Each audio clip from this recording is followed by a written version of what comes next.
নমস্কাৰ my news এনিৰ এই বিশেষ অনুষ্ঠানটোলৈ মই হৰিদ্ৰ হাজৰিকা সকলোকে স্বাগতম জনাইছো। আজি আমাৰ লগত উপস্থিত আছে USTMৰ ভাইচ চেঞ্চেলৰ মৃদুল হাজৰিকা ডাঙৰীয়া। পোনপ্ৰথমে স্যাৰ আপোনাক আমাৰ অনুষ্ঠানৰ মাজলৈ স্বাগতম জনাইছো।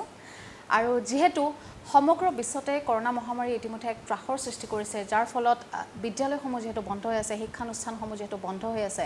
বৰ্তমান USTMে কেনে ধৰণৰ পদক্ষেপ হাতত তুলি লৈছে? আমাৰ প্ৰত্যাহ্বান প্ৰতিটো মুহূৰ্ততে আহি পৰিছে। আপোনালোকে জানে যে যেতিয়া আমি কৰোনা ভাইৰাছৰ আগমন হ'ল, এই গোটেই বিষয়টো সমস্ত বিশ্বৰ লগতে আমাৰ কাৰণে এটা নতুন বস্তু আছিল। নতুন বিষয় থকাৰ কাৰণে প্ৰস্তুতিটো কাৰো নাছিল, আমাৰো নাছিল, লাইক পৃথিৱীৰ অন্য জেগাত নথকাৰ দৰে আমাৰো নাছিল। এই প্ৰস্তুতি নথকা অৱস্থাত আটাইতকৈ সাৰ্থকতাৰ দিশটো হৈছে যে আমি অতি সোনকালে এই অনিশ্চয়তাৰ পৰা নিশ্চয়তালৈ সোমাই আহিলোঁ। কাৰণ আমি সময় নষ্ট নকৰি অতি সোনকালেই ছাত্ৰ ছাত্ৰীসকলে যাতে ইয়াৰ বিভিন্ন লেচনবিলাক ল'ব পাৰে, তাৰ কাৰণে আমি অনলাইন ছিষ্টেমলৈ অতি সোনকালে, আপুনি যদি চাই যে আমাৰ ভাৰতবৰ্ষৰ বিভিন্ন ইউনিভাৰ্চিটিৰ লগত যদি USTMক তুলনা কৰে, USTM কিন্তু প্ৰথম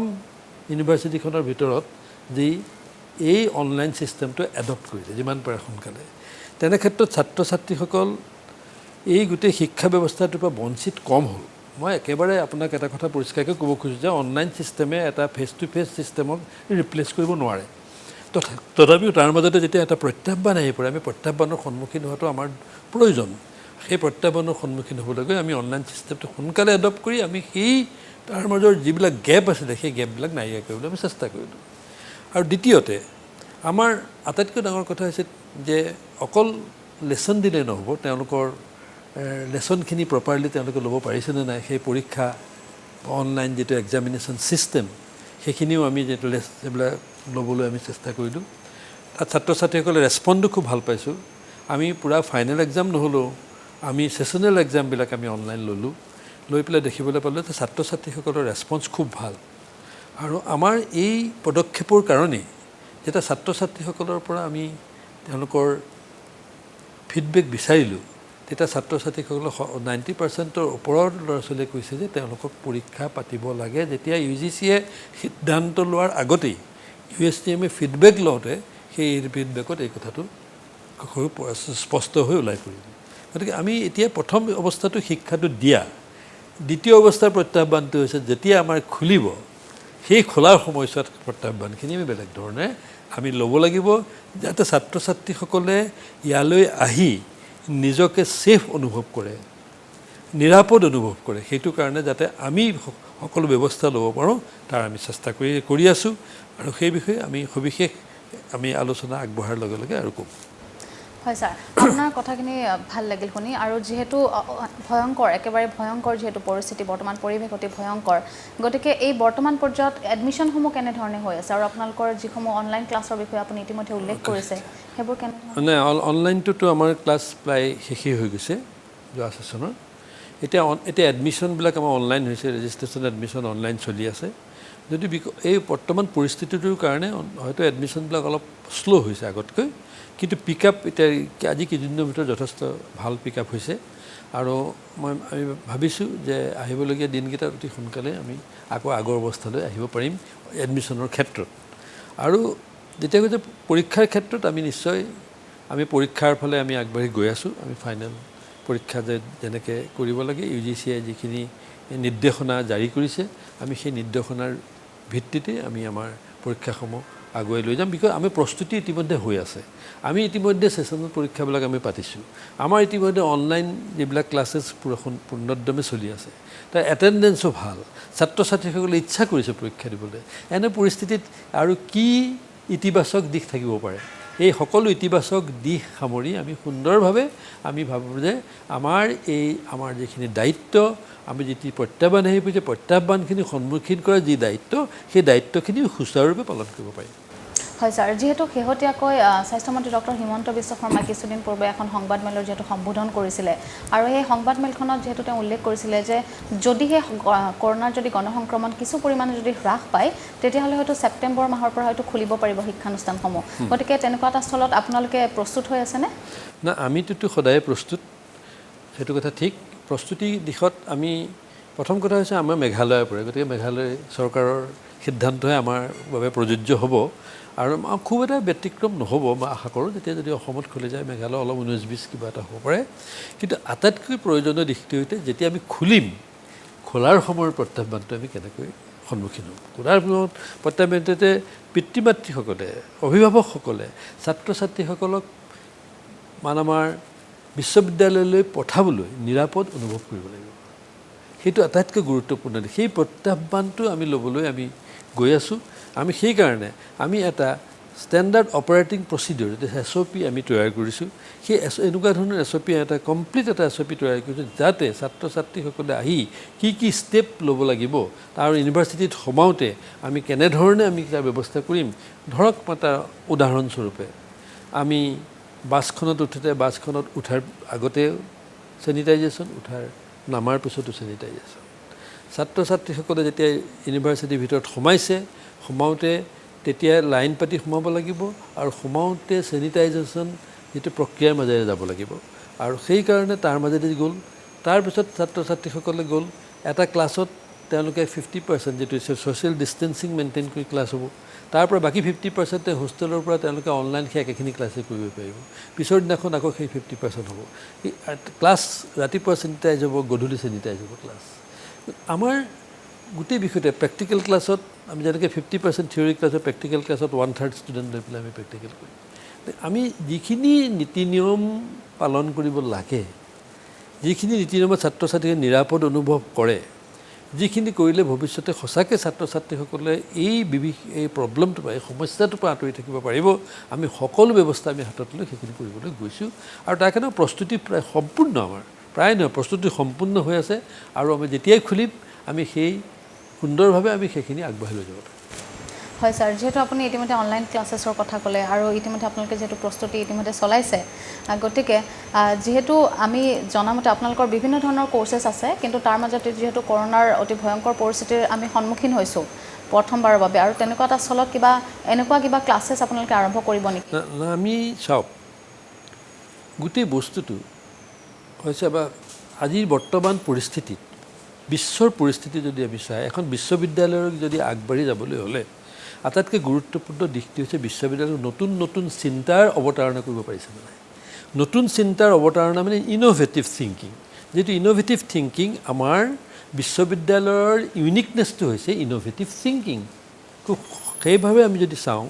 নতুন কোৰ্চ হিচাপে যদি আমি লক্ষ্য কৰোঁ, তেতিয়াহ'লে আমি কিছুমান বস্তু আমি নতুন দিবলৈ আমি চেষ্টা কৰিছোঁ। আমি ক'ব খোজা নাই যে নতুনটো দিয়াৰ লগে লগে সেইটো আটাইতকৈ একেবাৰে ফাইনেল ষ্টেজত আছে। আমি ইন'ভেটিভ থিংকিং কৰিছোঁ। ইন'ভেটিভ থিংকিঙৰ মাজত এটা BSc ইমিউন'লজি এটা কোৰ্চ আমি আৰম্ভ কৰিবলৈ ইতিমধ্যে চেষ্টা কৰিছোঁ। BSc গ্ৰীণ টেকন'লজি এটা কোৰ্চ কৰিছোঁ। BSc hematology and biochemistry, BSc horticulture and medicinal plants,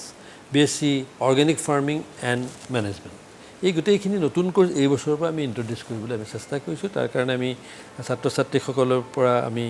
আহ্বান জনাইছোঁ, তেওঁলোকে এই নতুন কোৰ্চসমূহত আহি যোগদান কৰি ভৱিষ্যতৰ কাৰণে নিজকে প্ৰস্তুত কৰি তোলক। আৰু ছাৰ, যিটো আপুনি কোৰ্চৰ কথা ইতিমধ্যে ক'লে, সেই কোৰ্চটোৰ ক্ষেত্ৰত যদি আমি চাবলৈ যাওঁ, কৰোণা ভাইৰাছৰ লগত যিহেতু সমগ্ৰ বিশ্বই যুঁজি আছে, সেই কোৰ্চটোত ধৰক যিখিনি পাঠ্যক্ৰম দিয়া হ'ব সেইটোৱে কিবা সহায় কৰিব? চাওক, আপোনাৰ কিছুমান কথা আছে। আমি যদি কওঁ BSc ইমিউন'লজি, গোটেই আপুনি ইমিউনিটি ডেভেলপমেণ্টৰ কথাই কৈ আছে দেখোন সদায়। ইমিউন'লজিটো অকল ইমিউনিটি ডেভেলপমেণ্টে নহয়, ইমিউন'লজিটো খুব এটা বিশাল বিষয়। গোটেই ছাবজেক্টটো এটা ডাঙৰ এটা বিষয়। সেই বিষয়টো যদি ভালকৈ বৰ্তমান পৰিস্থিতিত আমাৰ জীয়াই থাকিবলৈ হ'লে, মানুহ হিচাপে সাৱধানে জীয়াই থাকিব লাগে, আমাৰ ইমিউন ছিষ্টেমটো আমাক গঢ়ি তুলিব লাগে। ইমিউন'লজি পাৰ্টটোৱে আমাক জানা বুজাত যথেষ্ট সহায় কৰে। এটা কথা ঠিক, আমি ধৰক 20 জন ল'ৰা ছোৱালী লৈ পেলাই গোটেই বিশ্ব পৰিৱৰ্তন কৰিম, মই সেই কথাটো ক'ব খোজা নাই। ক'ব খোজা যে আমি চিন্তাৰ এটা নতুন চেষ্টা কৰিছোঁ। আমি ধৰক আমি স্পেচিয়েলাইজেশ্যন লোৱাৰ লেভেলৰ পৰা স্পেচিয়েলাইজেশ্যন দিব পাৰি নেকি? আমি ধৰক এতিয়া ইমিউন'লজি বিষয়টো আপুনি পষ্ট গ্ৰেজুৱেট বা PhD আমি লোৱাৰ লেভেলৰ পৰা এই বিষয়টো কেনেধৰণেৰে আমি ছাত্ৰ ছাত্ৰীসকলৰ থিংকিং প্ৰচেছটো, চিন্তাৰ বিষয়টো কেনেধৰণেৰে এই বিশেষ বিষয়ে সোমাই যাব পাৰে তাৰ প্ৰচেষ্টা চলোৱা হৈছে। গতিকে নতুন বিষয়ৰ মাজেৰে, নতুন চিন্তাৰ মাজেৰে ছাত্ৰ ছাত্ৰীসকলে তেনেকেই চিন্তা ভাৱনা লৈ আগবাঢ়ে। আৰু কি সুধিলে ভাল হ'ব কওকচোন? আৰু আপুনি ধৰক বৰ্তমান সামৰিক শিক্ষা ব্যৱস্থাৰ পৰিস্থিতি বিশ্বত আৰু কি হৈ পৰে কি ভৱিষ্যতটো কি আপোনালোকে তাত কেনেকৈ সেইটো ল'ব পাৰে এই জেনেৰেল ধৰ ইউনিভাৰ্চিটিৰ লগতে দুটা জেনেৰেল প্ৰশ্ন সোমাই থাকিলে ব্লেণ্ডিংটো ভাল হয় তেতিয়া তাৰপিছত কৰিবা ব্যতিক্ৰম কিয় মই ওলাইছোঁ না কি এনেই প্ৰত্যাহ্বান কি আহিব কৰোণাৰ পিছত প্ৰত্যাহ্বান কি আহিব তাৰ কাৰণে আপোনালোকে কি কৰিব এই ধৰণৰ কিছুমান কথা আপুনি মিলাই পেলাই দিছে স্যাৰ যেহেতু কৰোনা ভাইৰাছে ইতিমধ্যে এক ভয়ংকৰ পৰিস্থিতিৰ আমি সন্মুখীন হ'লোৱে আৰু হয়তো পৰৱৰ্তী সময়ছোৱাত হয়তো আৰু এনেকুৱা নতুন নতুন বেলেগ বেলেগ হয়তো প্ৰত্যাহ্বানৰ আমি আকৌ সন্মুখীন হ'বও পাৰোঁ কাৰণ কি কোনো নাজানে কাইলৈ কি হ'ব তেনেকুৱা এটা স্থলত স্যাৰ আপুনি কি কয় চাওক আমি এটা কথা লক্ষ্য কৰিব লাগিব যে যিটো প্ৰত্যাহ্বান আমাৰ মাজত আহি পৰিল বৰ্তমান অৱস্থাত সেই প্ৰত্যাহ্বানটো হৈছে যে চেলেঞ্জ যিটো চেলেঞ্জ বা প্ৰত্যাহ্বান আহি পৰিছে সেইটোৱে আমাক এটা কথা বুজাই দিছে যে আমি আমাৰ চিন্তা বা প্ৰস্তুতিবিলাক যিকোনো অৱস্থাৰ কাৰণে আমি প্ৰস্তুত হ'ব লাগিব তাৰ ভিতৰত ধৰক এতিয়া আমি ডিজিটেল যিটো যুগলৈ আমি গৈ আছোঁ সেই ডিজিটেলৰ গ্ৰ'থটো আপুনি দেখিছেনে এক্সপনেনচিয়েল গ্ৰ'থ হৈছে digital exponential growth of digital life বা ডিজিটেল টেকন'লজি গতিকে তেনে ক্ষেত্ৰত সেই ডিজিটেল টেকন'লজিৰ ৰ'লটো বাঢ়ি গৈছে এতিয়া আমি ডিষ্টেঞ্চ মুড অফ যিটো এডুকেশ্যনলৈ আমি গৈছোঁ ডিষ্টেঞ্চ মুডৰ এডুকেশ্যনৰ কাৰণত ডিজিটেল টেকন'লজিৰ ৰ'লটো বাঢ়ি গৈছে আৰু এইটো বাঢ়িবই এনেকুৱা ধৰণৰ সমস্যা আকৌ আহিব আকৌ বাঢ়িব গতিকে আমি সদায় তাৰ কাৰণে এটা প্ৰস্তুত থাকিব লাগিব যাতে এনেকুৱা ধৰণৰ সমস্যা আহিলে আজি এনেকুৱা নহ'বও পাৰে আজিকালি আপোনাৰ ধৰক অকল কৰোণা নহ'বও পাৰে আমাৰ ছাত্ৰ ছাত্ৰীসকল গোটেই উত্তৰ পূব ভাৰতৰ বিভিন্ন জেগাত বিচৰিত হৈ আছে তেনে ক'ৰবাত ফ্লাড হ'ল বেয়া ধৰণে ক্ষতিগ্ৰস্ত হ'ল তেওঁলোক আহিব নোৱাৰিলে গতিকে তেওঁলোকৰ আমাৰ এটা very friendly user friendly student friendly platform য'ৰ পৰা আমি টিচিং মুডটো টিচিং লাৰ্ণিং প্ৰচেছটো আগবঢ়াই লৈ যাব পাৰোঁ তাৰো প্ৰস্তুতি আমাৰ হৈ আছে কাৰণ কথাটো হৈছে কি আমাৰ প্ৰস্তুতিবিলাকে এই ধৰণৰ প্ৰত্যাহ্বানে আমাক প্ৰস্তুত হ'বলৈ শিকায় অপৰচুনিটি শিকাইছে আমি সেই অপৰচুনিটি হিচাপে এইবিলাক গ্ৰহণ কৰিছোঁ আৰু গ্ৰহণ কৰি আমি ভাবিছোঁ যে আমি আমাৰ ভৱিষ্যতে যেনেকৈ এই ডিজিটেল মুড অফ টিচিঙৰ প্ৰয়োজন হ'ব সেই ডিজিটেল মুড আৰু traditional mode of face to face টিচিঙত কেনেকৈ ব্লেণ্ডিং কৰি এটা ভাল ব্লেণ্ডিঙৰ মাজেৰে অপ্টিমাম ব্লেণ্ডিঙৰ মাজেৰে ছাত্ৰ ছাত্ৰীসকলক আগবঢ়াই লৈ যাব পাৰি তাৰো আমাৰ কাৰণে প্ৰস্তুতি যথেষ্ট আগবাঢ়ি গৈছে স্যাৰ যেহেতু পূৰ্বৰ সময়ছোৱাত আমি গম পাওঁ যে আপুনি গুৱাহাটী ইউনিভাৰ্চিটিৰো প্ৰাক্তন ভাইচ চেঞ্চেলৰ আছিলে আৰু বৰ্তমান পৰ্যায়ত যেহেতু আপুনি USTMৰ ভাইচ চেঞ্চেলৰ গতিকে তেনেকুৱা এটা স্থলত USTM কিছু ব্যতিক্ৰম বুলি আপুনি ক'ব বিচাৰে নেকি চাওক UST আপুনি এটা কথা চাব চৰকাৰী বিশ্ববিদ্যালয় আৰু ব্যক্তিগত খণ্ডৰ বিশ্ববিদ্যালয়ৰ মাজত এটা ডাঙৰ পাৰ্থক্য আছে ব্যক্তিগত খণ্ডৰ যিকোনো অনুষ্ঠান প্ৰতিষ্ঠান যদি আপুনি চায় বিশ্ববিদ্যালয় বাদেই দিয়ক যিকোনো অনুষ্ঠান প্ৰতিষ্ঠান সদায় কম্পিটিটিভ হৈ থাকিবলৈ হ'লে নতুন নতুন চিন্তা থাকিবই লাগিব তাত নতুন প্ৰচেষ্টা থাকিবই লাগিব তাৰ কাৰণে তাৰ যিসকল আছে যিসকলে ডেডিকেট কৰিছে কামত তেওঁলোকৰ কামৰ প্ৰতি ডেডিকেশ্যন বেছি হ'ব লাগিব কাম কৰাৰ পৰিৱেশটো বেছি ভাল হ'ব লাগিব তেনেহ'লেতো আপোনাৰ কম্পিটিটিভ ৱৰ্ল্ডত আপুনি থাকিব নোৱাৰিব গতিকে সেই ফালৰ পৰা যদি আপুনি লক্ষ্য কৰে নিশ্চয় USTM হৈছে ইন'ভেটিভ সদায় USTMে এটা মাইণ্ড ইজ অ'পেন নতুন চিন্তাক আঁকোৱালি ল'বলৈ কাৰণে সদায় প্ৰস্তুত আৰু সদায় ইন'ভেশ্যনৰ ওপৰত গুৰুত্ব দিয়ে ইন'ভেশ্যনৰ গুৰুত্ব দিবলৈ গৈ আপোনাক এটা এক্সাম্পল দিওঁ তাক আমাৰ ইয়াত কেইটামান বস্তু যেনে পে' বেক পলিচি যিসকলে নেট পাইছে বা যিসকলে ভাল তেওঁলোকে পইচা ঘূৰাই দিয়া ফিজ সম্পূৰ্ণ ঘূৰাই দিয়া দ্বিতীয় কথা BA এডমিনিষ্ট্ৰেশ্যন উদাহৰণস্বৰূপে আমাৰ আপোনাক কৈছোঁৱেই যে প্ৰথম কথা হৈছে কি আমাৰ BA এডমিনিষ্ট্ৰেশ্যন বুলি এটা প্ৰগ্ৰেম আছে BA এডমিনিষ্ট্ৰেশ্যনটো কি BA এডমিনিষ্ট্ৰেশ্যন হৈছে যিসকল ছাত্ৰ ছাত্ৰীয়ে গ্ৰেজুৱেশ্যন কৰি UPSC বা APSC এই ধৰণৰ বা অন্যান্য ষ্টেট চিভিল ছাৰ্ভিচেছৰ কাৰণে প্ৰস্তুতি চলাবৰ কাৰণে বেলেগে তেওঁলোকে ট্ৰেইনিং ল'ব লাগে এতিয়া BA এডমিনিষ্ট্ৰেশ্যন প্ৰগ্ৰামটোৱে তেওঁলোকক অলৰেডি হায়াৰ পেডেষ্টললৈ লৈ যাব প্ৰস্তুতি তাত এটা ডিগ্ৰীৰ লগে লগে তেওঁলোকে এই ধৰণৰ কম্পিটিটিভ এক্সামত নিজকে প্ৰস্তুত কৰিবৰ কাৰণে নিজকে তাত তৈয়াৰ কৰিব পাৰিব সেই কোৰ্চৰ মাজেৰে BA এডমিনিষ্ট্ৰেশ্যন এনেকুৱা ধৰণৰ প্ৰগ্ৰাম আপুনি দেখিবলৈ নাপায় এইটো এটা ইন'ভেটিভ এপ্ৰ'চ মই ক'লো যে পে'বেক পলিচি সেইটো আৰু এটা ইন'ভেটিভ এপ্ৰ'চ যে আমি যেনেকৈ ছাত্ৰ ছাত্ৰীসকলৰ মেৰিট আছে যাৰ যিসকলে কণ্ট্ৰিবিউট তেওঁলোকক সেইটোৱে ডাঙৰ এটা তেওঁলোকৰ কাৰণে এইটো এটা ইনচেণ্টিভ ছাত্ৰ ছাত্ৰীসকলক এই ধৰণৰ ইনচেণ্টিভ দিয়া হয় বিভিন্ন ধৰণে গতিকে সেই ধৰণে এখন ব্যক্তিগত খণ্ডৰ বিশ্ববিদ্যালয় হিচাপে বহু ধৰণৰ সব সময়তে they should be on the toes থাকিবই লাগিব চেষ্টা অব্যাহত আছে নতুন চিন্তা সদায় চলি আছে আৰু চলি থাকিব innovation is the only thing that we require to survive ইন'ভেশ্যনো চলি থাকিব নতুন নতুন বস্তু আহিব এই প্ৰচেছটো এনেধৰণে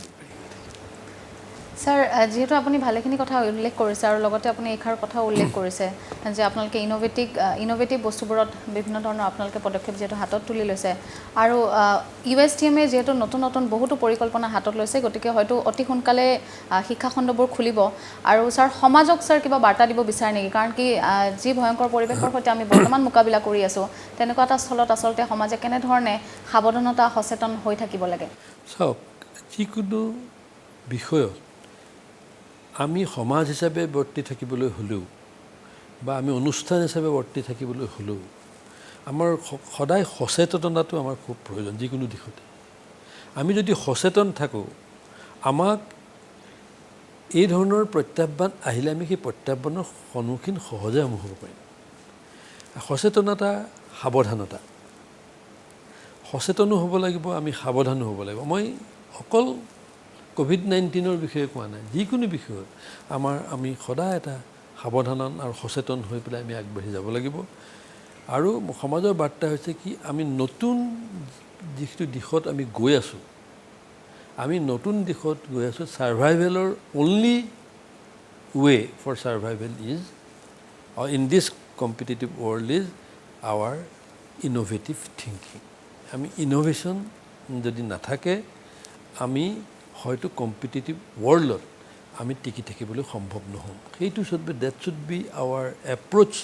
two education not only approach to education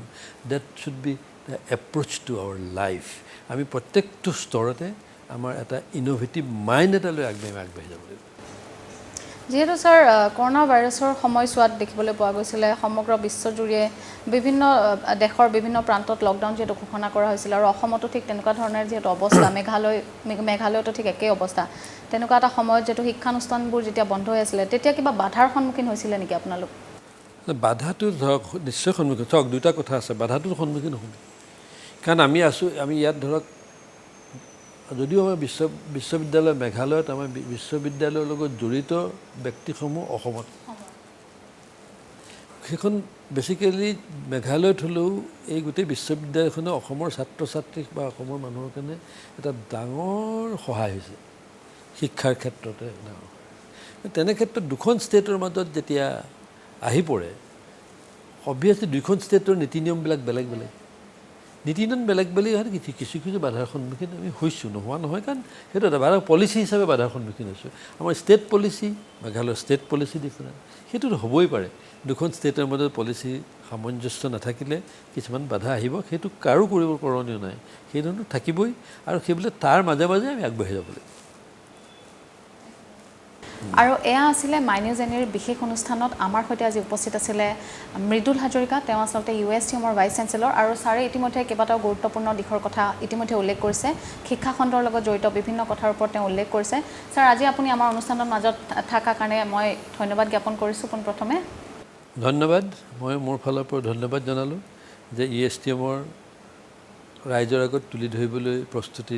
লোৱাৰ কাৰণে বা চেষ্টা চলোৱাৰ কাৰণে মই মাই নিউজক